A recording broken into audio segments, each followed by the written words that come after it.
Hello and welcome to Expats Everywhere. Thank you for joining us. Thank you. Thank you. If you could tell us your name, where you're from, and a little about your background. My name is Martell Mason, and originally I'm from Detroit, Michigan, and I received my bachelor's at Northeastern University in International Affairs, and now I'm here in Saudi Arabia. Okay, wow. So what countries have you worked in? I worked in Egypt for about 1 year, and then from there I moved to South Korea, where I was there for 3.5 years, and I've been here in Saudi Arabia for 2 years now. Okay, so if you could tell us what's it like working in Saudi Arabia? Working in Saudi Arabia is it's different. It's definitely different from kind of the average Western culture. But every day I think is not too bad.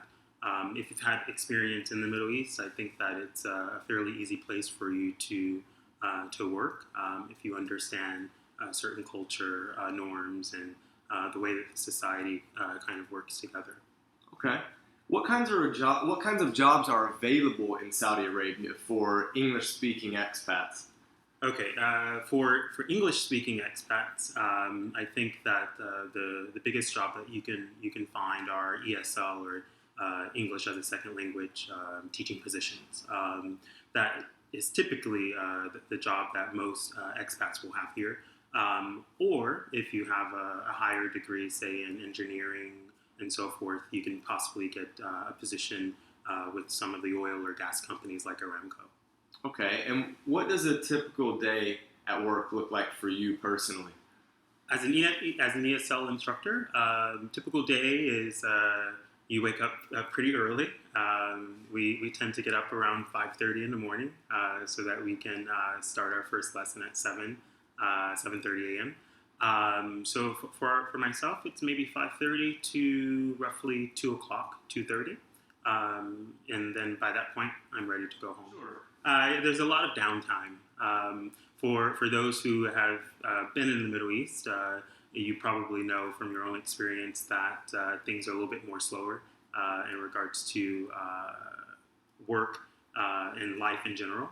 So sometimes we do have a little bit of extra time at work where we're just kind of manning the desk and waiting for the next assignment or job to come through. And how do you fill those hours? Thankfully, I have extra work, which is my graduate studies. So I tend to spend a lot of my time doing a lot of reading at my desk and doing a little bit of research on various projects and so forth. Okay, so that sounds like you use your time pretty wisely there. I try to, yeah. Awesome. Do you know of anyone else that has a job outside of ESL in Saudi Arabia? What do they do and what's their job look like? I have befriended several other expats, and a majority of them work in the oil industry. Okay. So how much can you expect to earn being an ESL teacher? Being an ESL teacher, I think depending on what position you have, what location, what the responsibilities are for the position, I think an average salary would be between $3,000 and maybe $3,500 a month, Okay. tax-free, of course. Right. Okay, great. Which part of Saudi Arabia are you in right now? I live in the eastern province in a city called El Hassa. It's roughly an hour from Khobar and maybe 3 hours from Doha, Qatar. Okay. So you're saying it's around $3,000 to $3,500 a month. Do you think that this amount of money is enough? And what type of lifestyle can you live? By Saudi standards, I think that the salary, yes, is pretty good. You can live extremely well in Saudi Arabia on an income in this range.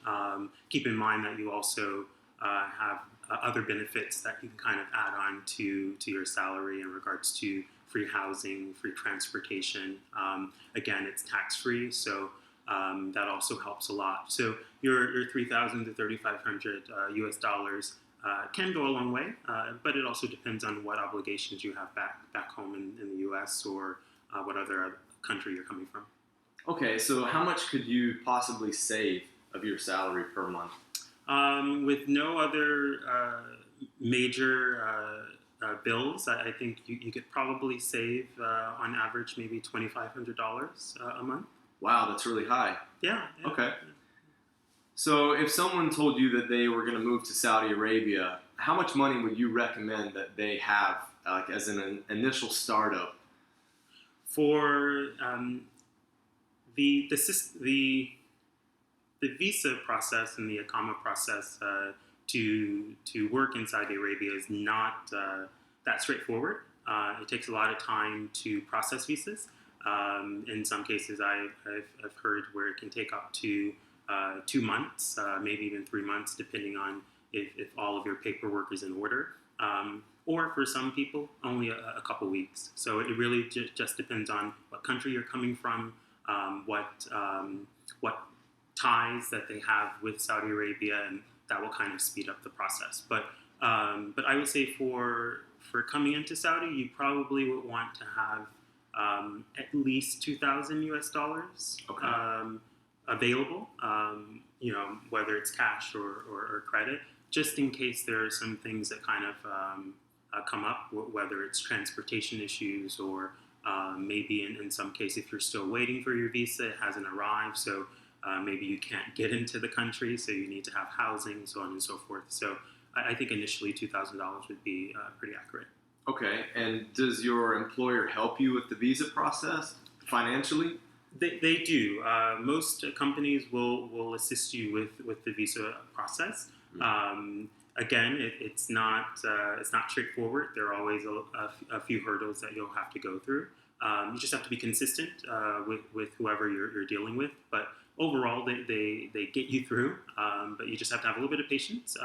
But yeah, there tends to be assistants and people there to help you along the way. Okay. Could someone possibly find a job while in Saudi Arabia? So could they come without a job and then find one? No.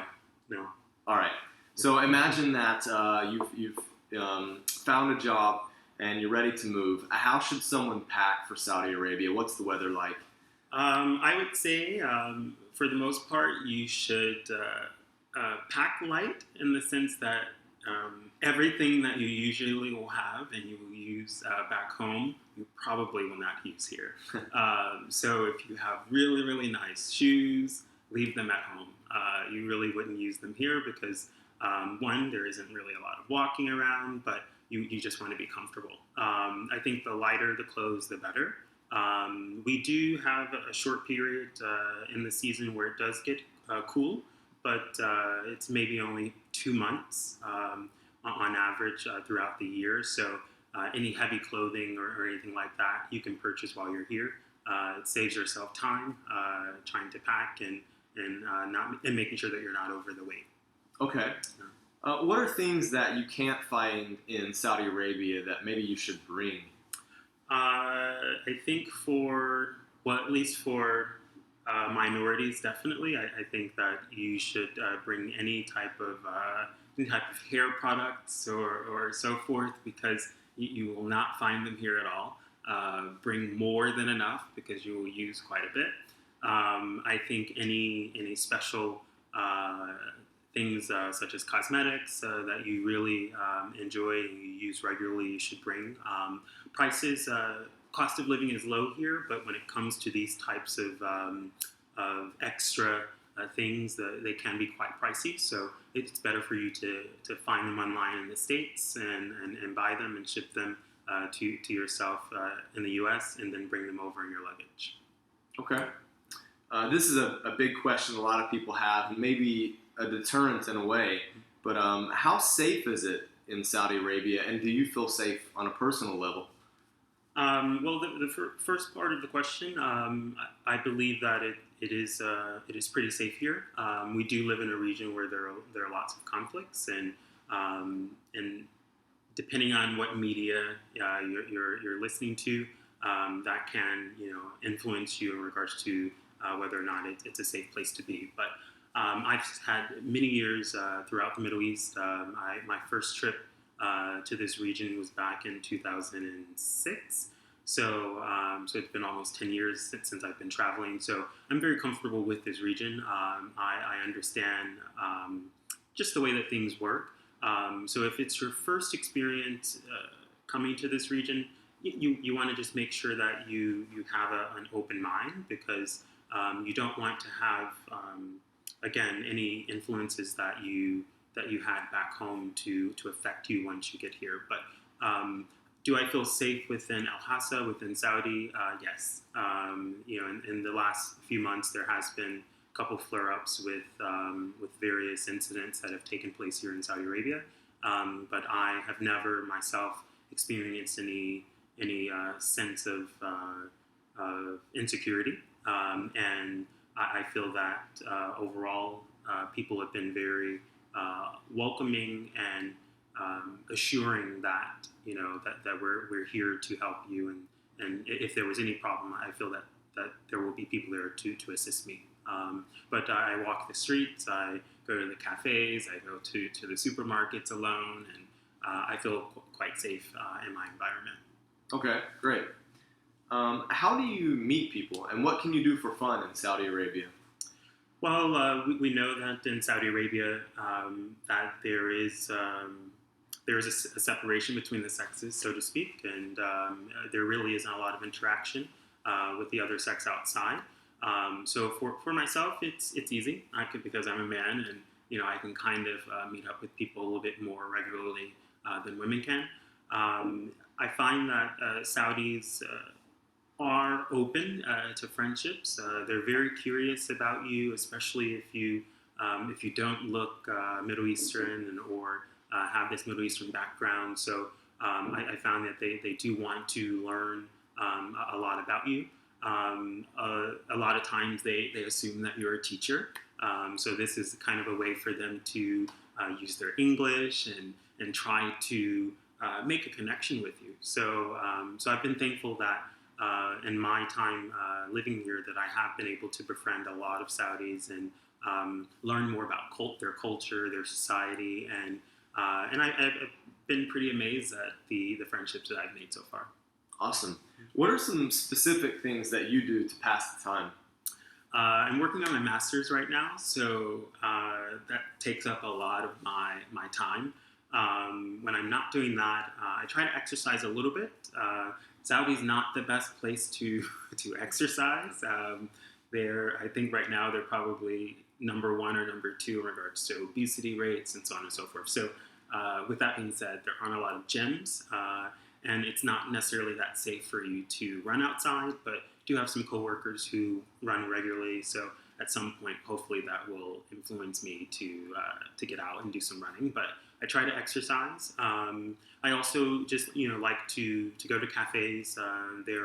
The coffee and tea culture here is very, very strong. So there are lots of shops that you can go to, and there are even a few places where you can go and smoke shisha and kind of be with your friends. So I try to divide it up so that I'm not focused too much on work and that I can have a little bit of fun time. Okay. Why did you say that maybe it's a little dangerous or unsafe to run outside? Is it the heat? It's not the heat. It's the drivers. Okay. Saudi is a place for driving. They have all the oil, and so being able to drive is almost like a right, almost like us being able to bear arms, so to speak, in the U.S. So Saudi drivers, in a sense, they take it seriously, but they're very, very aggressive on the road. Okay. So they're not used to seeing runners or cyclists. This is something that is still fairly new within Al Hassa. Along the coastal cities, it's a little bit more common because they do see more people out. So right now, if you're running around on the streets, people are curious, but that curiosity means that with their cars, they get a little too close to you. So with that, safety-wise, it's not really that great right now. But I'll kind of pad myself up, I think, and hopefully I can just bustle through it. So. All right. Well, stay safe. Yeah, I hope so. Do you think that Saudi Arabia is a good travel hub? Why or why not? Wow. I believe that Saudi could be a great travel hub. Majority of the tourist visas that are offered for Saudi Arabia are for those who are coming here for religious purposes. So mainly for Hajj, going to Mecca or Medina. So with that being said, if you're not Muslim and if you're not coming for one of the religious holidays, it's unlikely that you would be granted a visa.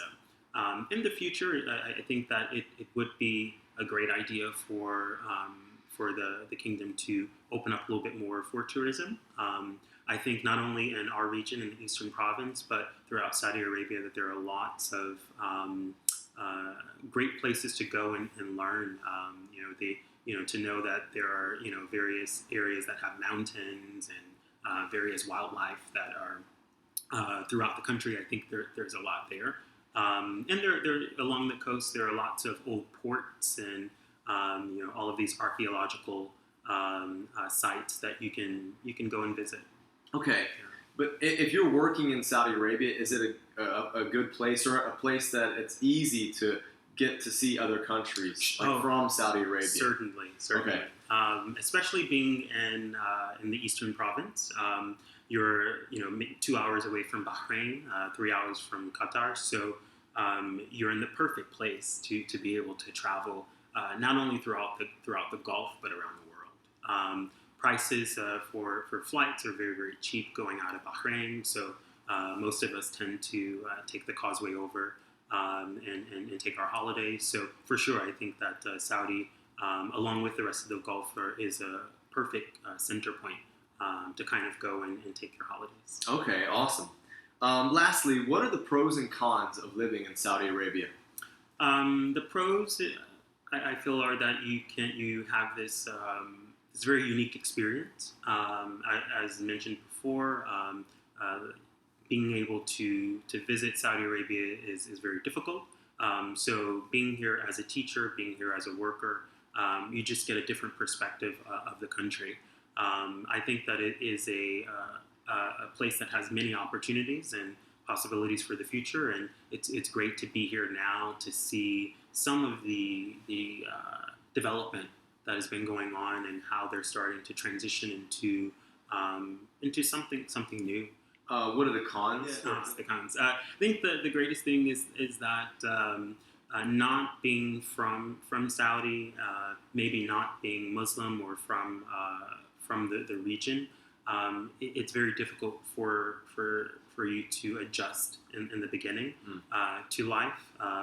Here, there is no outside entertainment, there's no alcohol, there's no cinema. So a lot of the things that we're used to back in the States, whether it's, again, just being able to interact with all of your friends and family, whether it's going to see a movie or experiencing the arts in whatever form you tend to do it, that's all lacking here. It's obsolete, right? So, that can be very, very difficult. Maybe some food, believe it or not, you get used to eating certain types of foods, and some of them you can't really find here. So that can also be a problem for some people. Okay, well, great. Thank you so much for meeting with us, Martell. We really appreciate you taking the time. Sure. We wish you the best in the future. Thank you.